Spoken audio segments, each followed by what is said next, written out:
Bonjour, merci de nous retrouver.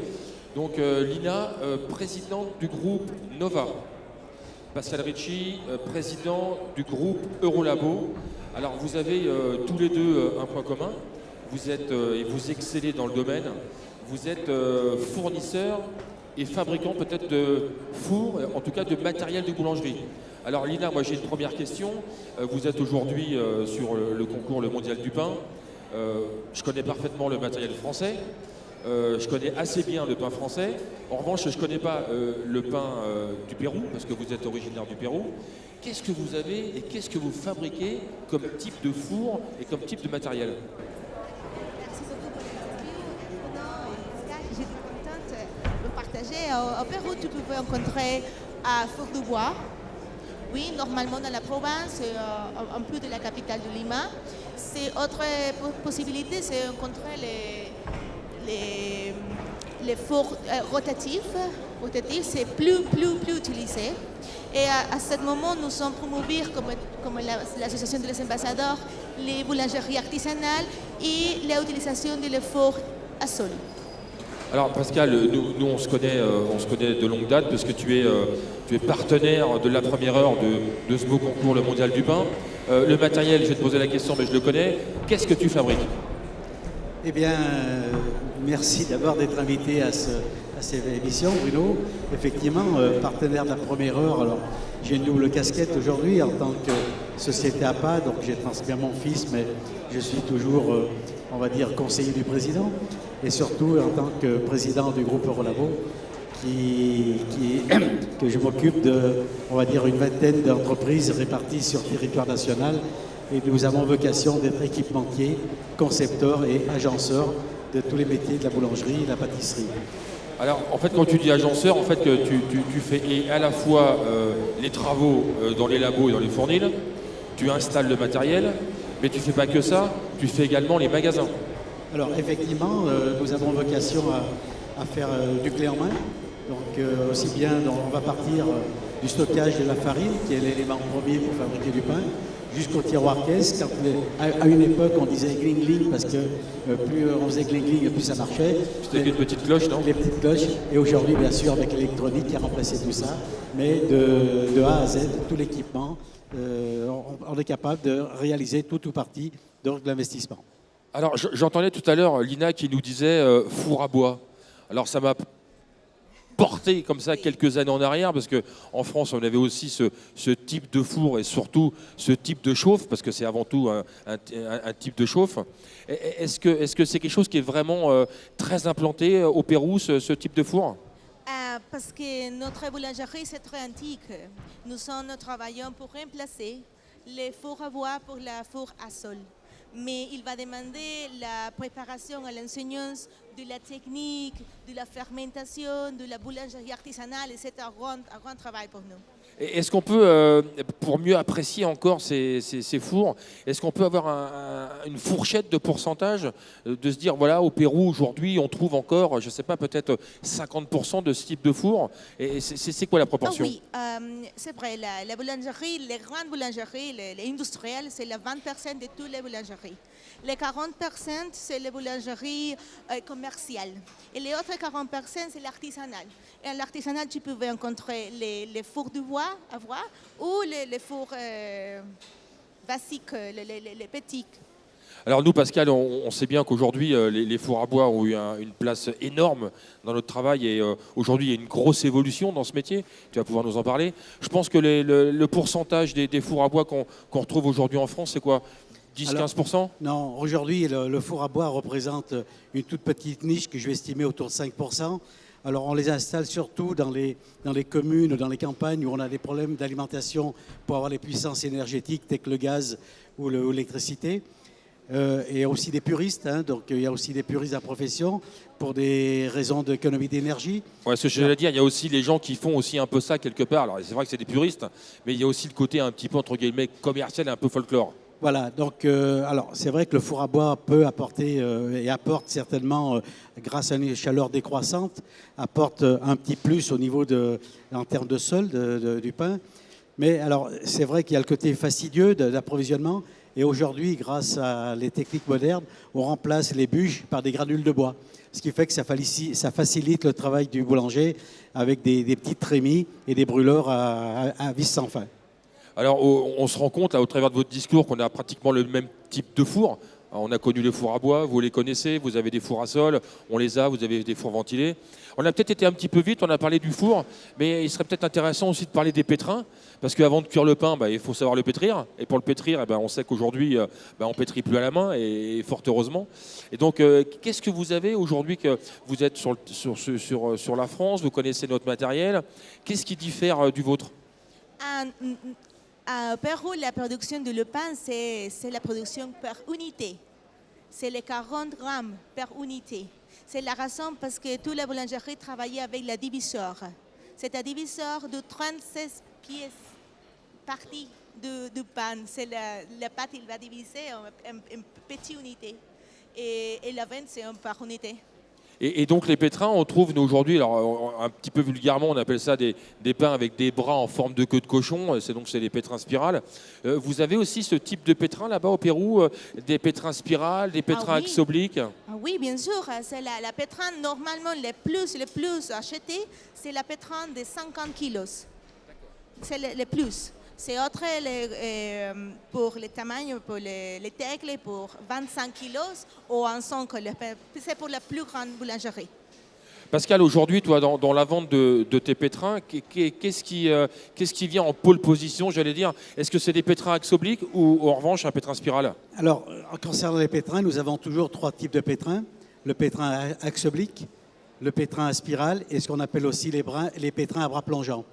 Alors aujourd'hui, majoritairement, ce sont des pétrins à spirale.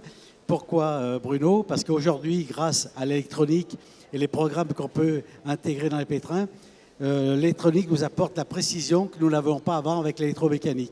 Ce qui fait que le pétrin à spirale demande beaucoup de précautions, mais ça facilite et on est beaucoup plus rapide.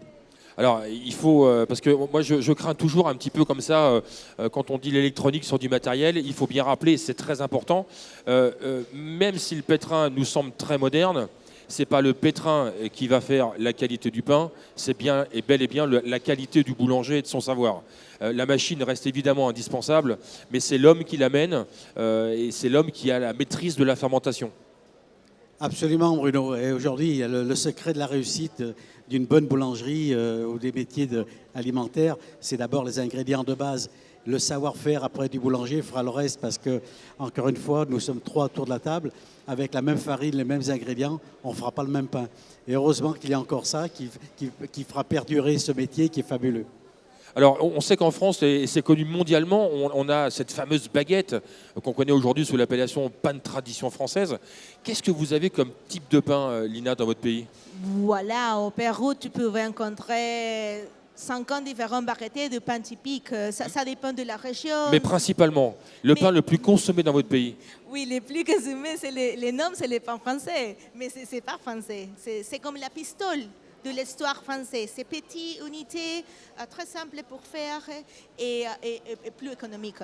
Alors, on sait que le pain le plus consommé dans le monde, on appelle ça un peu du pain mou. C'est du pain qui serait plutôt type un peu pain de mie. Est-ce que c'est aussi vrai dans votre pays? Est-ce que c'est des pains qui ont de la croûte ou pas?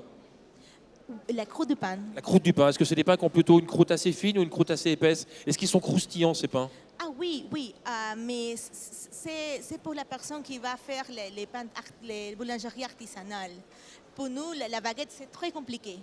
La première raison, c'est parce que nous recevons toutes les farines importées.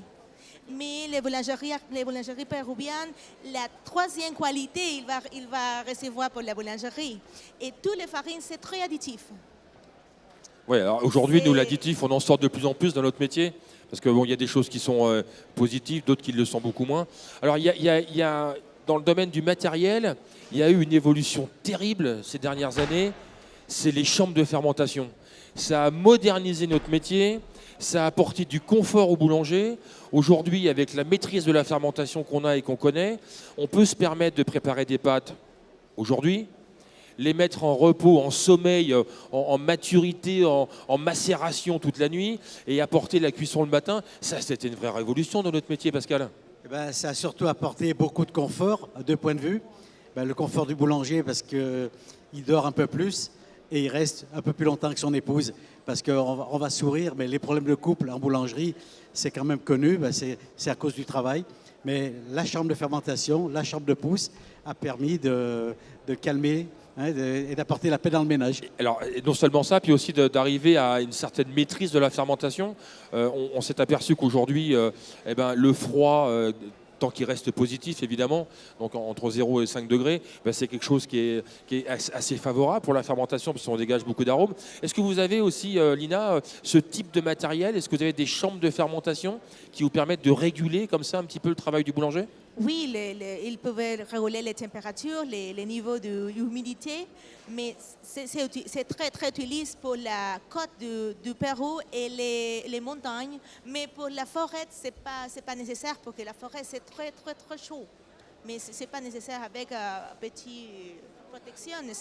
Alors, je comprends qu'en fonction de la région où se situe le boulanger au Pérou, les chambres de fermentation sont plus ou moins nécessaires en fonction du climat et de l'hygrométrie, c'est ça? Oui, parce que tu pouvais rencontrer au Pérou 92 types différents de climatisme.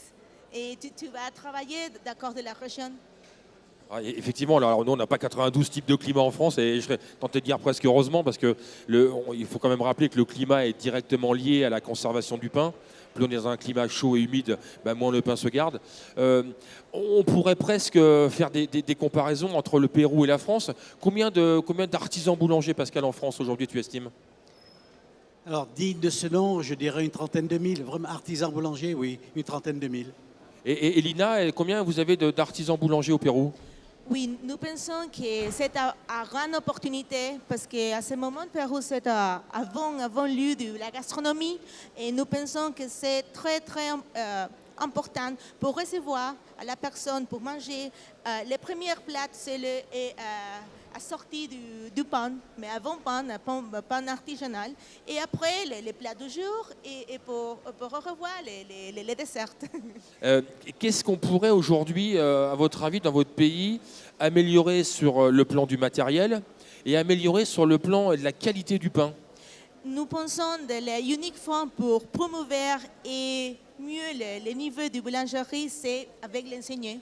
C'est la raison pourquoi nous sommes ici. Nous croyons en l'enseignance, en la méthode, en les techniques, on la respecte de tous les process pour donc faire un pain. C'est l'enseignement, c'est la formation, l'information, le partage.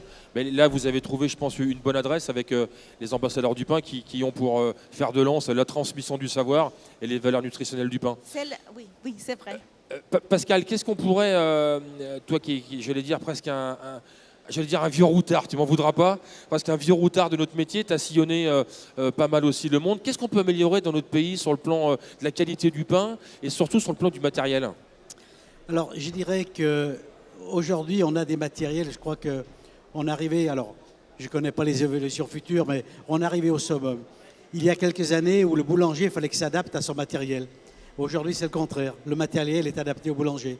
Il peut vraiment faire sa fabrication sans contrainte, grâce encore une fois à l'électronique, aux ordinateurs. Le boulanger peut vraiment réaliser tout ce qu'il souhaite avec performance.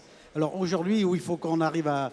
La tendance, c'est vraiment la transmission du savoir, grâce à des gens comme vous qui transmettaient, qui véhiculaient la beauté de ce métier. Une image et puis essayer de présenter au mieux possible. Voilà. Et surtout, donc, c'est faire de la formation. Parce qu'aujourd'hui, quand on s'aperçoit que, notamment, je vais citer un exemple, au niveau de la viennoiserie, sous prétexte qu'il vaut mieux acheter des produits tout faits. Ça, je pense que c'est un très mauvais calcul que font nos collègues artisans qui ont choisi un peu cette voie. Oui. Je crois qu'il est aussi important de rappeler, puisque tu abordes assez rapidement le sujet des produits surgelés dans notre métier, il faut quand même rappeler que 80% du pain consommé et fabriqué en France est fabriqué par des artisans boulangers, que c'est un produit qui est fabriqué la nuit et vendu frais tous les jours, que c'est un produit qu'on retrouve sur la table de tous les Français, de tout niveau social confondu. C'est un produit qui véhicule une image extraordinaire. C'est le seul métier peut-être où il y a autant d'expressions sur ce produit. Nul pain sans peine, gagner le pain à la sueur de son front, enfin il y en a terriblement, on ne va pas toutes les citer. Bref, on est aujourd'hui ici un peu pour échanger sur tout ça. Moi je me fais maintenant un peu une toute autre image de la boulangerie et du matériel qu'on pourrait trouver au Pérou.